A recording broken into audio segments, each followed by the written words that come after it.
It's the Line Makers on Sporting News.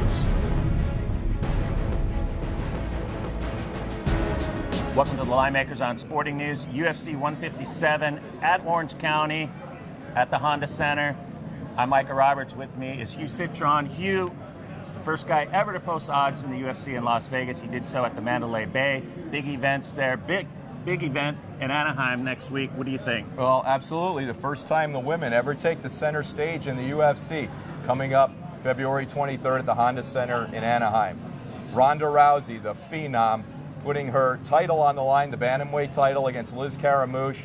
This is the first time the title's ever line. First time the UFC's ever had a women's fight.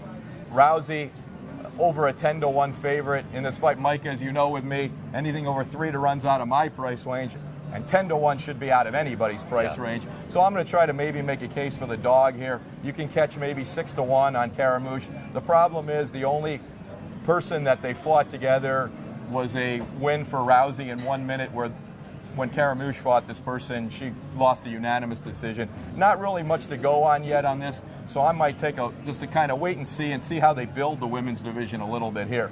But also on the card is a very key light heavyweight contenders match between Lyoto Machida and Dan Henderson.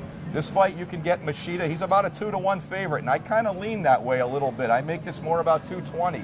Dan Henderson, now in his 40s, Micah, hasn't fought in almost 14 months coming into this fight. That could be a problem for a guy fighting a guy as crafty as Machida. He's very hard to take down, very hard to hit. Machida, on the other hand, he has been beaten, but usually by guys who can get in his face and sustain it. I don't know if Dan Henderson at this point in his career, especially at 205, where Dan kind of bounces between 185 and 205, I don't know if he can put that kind of pressure on Machida to give him all that much trouble. So I think 2-1 here might be worth a play on the favorite. There you go. That's Hugh Citron. He knows his stuff better than anyone.